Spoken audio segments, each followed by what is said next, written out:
Selamat malam, Bu. Di sini saya akan memaparkan hasil ujian tengah semester Sistem Informasi Akuntansi. Perkenalkan, nama saya Raisya Aulia Salsabila dengan NIM 23010102091 dari kelas SI 402, Prodi Sistem Informasi PJJ 1, mata kuliah Sistem Informasi Akuntansi. Table of Contents. Sebab pertama akan membahas struktur pengendalian internal SPI dan tujuannya. Kemudian sebab kedua akan membahas mengenai pengendalian siklus transaksi SPI dan tujuan. Kemudian di sebab ketiga akan membahas mengenai elemen struktur pengendalian internal atau SPI. Dan di sebab terakhir ada pembahasan mengenai etika dan SPI. Struktur pengendalian internal atau SPI. Struktur pengendalian internal adalah suatu proses yang diimplementasikan oleh Dewan Komisaris, manajemen, dan personel lainnya dalam suatu entitas untuk memberikan keyakinan memadai bahwa tujuan entitas akan tercapai. SPI melibatkan seluruh unsur organisasi, mulai dari pimpinan dalam proses perencanaan, menentukan kebijakan-kebijakan, hingga karyawan dalam proses implementasi. Secara umum, pengendalian internal merupakan bagian dari masing-masing sistem yang digunakan sebagai prosedur dan pedoman pelaksanaan operasional perusahaan atau organisasi tertentu. Tujuan SPI secara umum. Sistem pengendalian internal SPI sendiri merupakan kumpulan dari pengendalian internal yang terintegrasi, berhubungan, dan saling mendukung satu dengan yang lainnya. Di lingkungan perusahaan, pengendalian internal didefinisikan sebagai suatu proses yang diberlakukan oleh pimpinan dewan redaksi dan manajemen secara keseluruhan. Tujuan dari SPI secara umum dibagi menjadi 3 kategori. Kategori pertama adalah keandalan pelaporan keuangan, di mana pada kategori ini memastikan bahwa laporan keuangan yang dihasilkan akurat, dapat diandalkan, dan sesuai dengan prinsip akuntansi yang berlaku. Kategori kedua adalah efektivitas dan efisiensi operasi. Pada kategori ini diharapkan dapat meningkatkan efisiensi proses operasional perusahaan serta memastikan efektivitas dalam mencapai tujuan bisnis. Terakhir ada kepatuhan terhadap hukum dan peraturan. Tujuan ini memastikan perusahaan mematuhi peraturan dan hukum yang berlaku.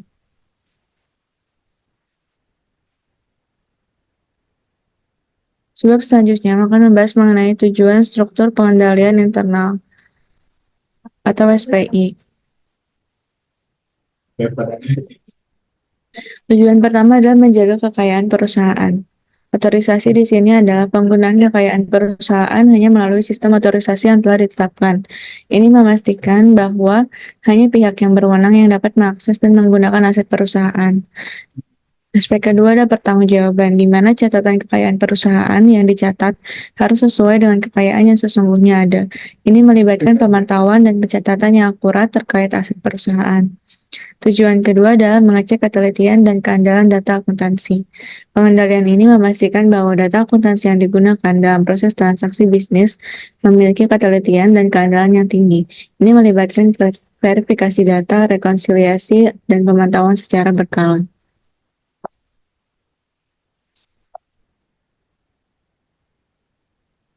Selanjutnya, pengendalian siklus transaksi atau SPI.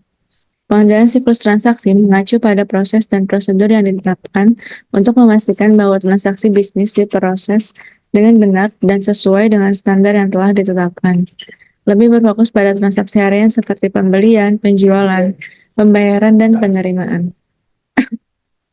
Contoh dari pengendalian siklus transaksi adalah persetujuan transaksi, pemisahan fungsi, operasi, pengawasan fisik atas kekayaan, dan pencatatan yang akurat. Tujuan pengendalian siklus transaksi adalah memastikan bahwa proses transaksi bisnis berjalan dengan baik dan sesuai dengan standar yang telah ditetapkan.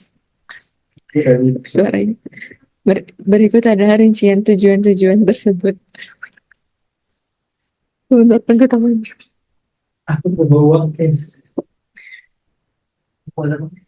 Tujuan pertama adalah efisiensi dan efektivitas. Pengendalian siklus transaksi bertujuan untuk memastikan bahwa transaksi bisnis diproses secara efisien dan efektif. Ini melibatkan pengaturan prosedur yang optimal dan penggunaan alat bantu yang tepat. Tujuan kedua adalah keandalan pelaporan keuangan. Pengendalian ini memastikan bahwa laporan keuangan yang dihasilkan akurat, dapat diandalkan, dan sesuai dengan prinsip akuntansi yang berlaku. Dengan demikian, informasi keuangan yang disajikan kepada pemangku kepentingan atau stakeholders dapat dipercaya. Tujuan ketiga adalah kepatuhan terhadap hukum dan peraturan. Pengendalian siklus transaksi memastikan bahwa perusahaan mematuhi hukum dan peraturan yang berlaku dalam setiap transaksi bisnis. Ini termasuk kepatuhan terhadap peraturan perpajakan, perizinan, dan ketentuan lainnya.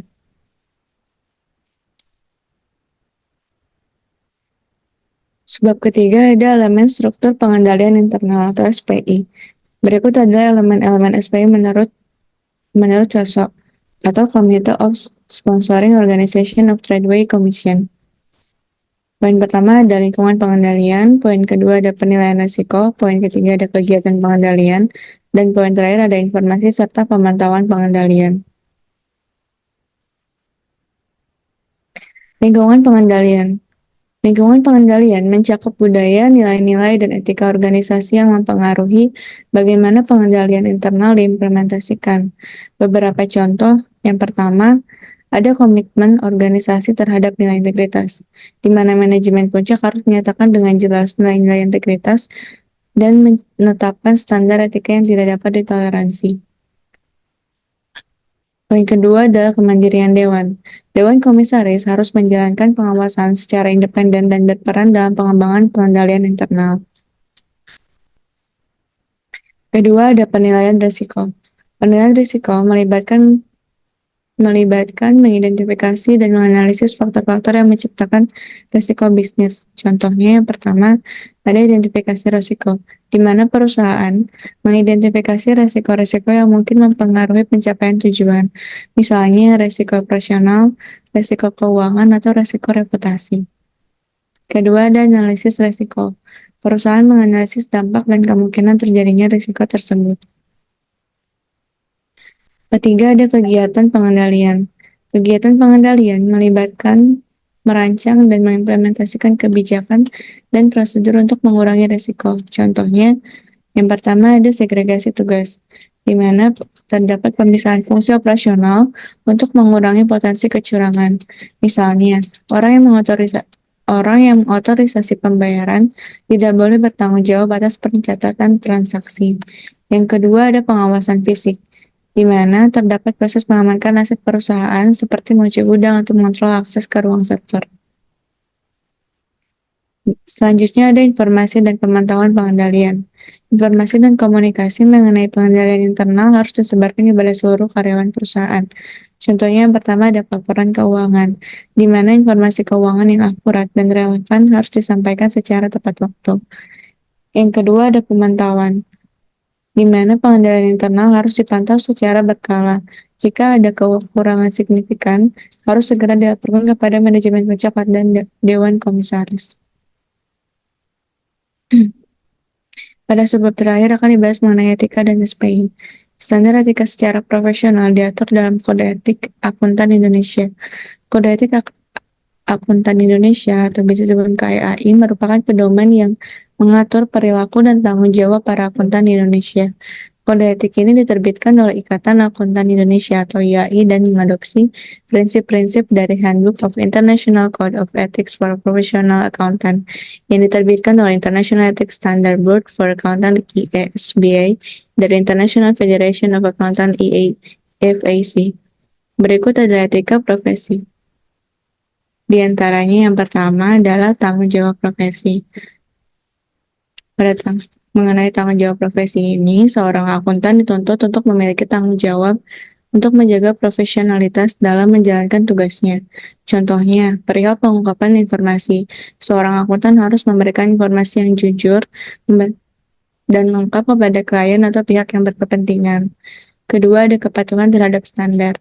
Akuntan harus mematuhi standar akuntansi dan etika yang berlaku. Kemudian etika yang kedua adalah kepentingan publik. Seorang akuntan harus memprioritaskan kepentingan publik dalam menjalankan tugasnya. Contohnya adalah audit laporan keuangan. Seorang auditor harus memastikan bahwa laporan keuangan perusahaan akurat dan dapat dipercaya untuk kepentingan pemangku kepentingan stakeholders.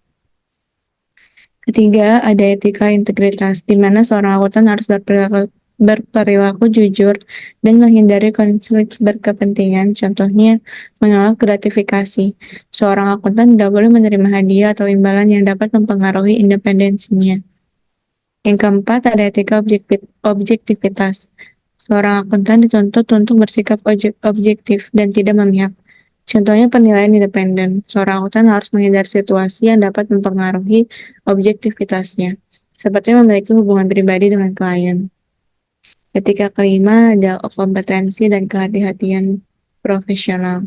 Seorang akuntan harus memiliki pengetahuan dan keterampilan yang memadai, serta berhati-hati dalam menjalankan tugasnya. Contohnya dalam pendidikan dan pelatihan. Seorang akuntan harus terus mengembangkan kompetensinya melalui pendidikan dan pelatihan, karena ada standar teknis. Seorang akuntan harus mematuhi standar teknis yang berlaku dalam praktik akuntansi. Contohnya penerapan PSAK. Seorang akuntan harus mengikuti prinsip-prinsip akuntansi berbasis Akrual Indonesia atau PSAK dalam menyusun laporan keuangan. Sekian yang dapat saya sampaikan. Terima kasih.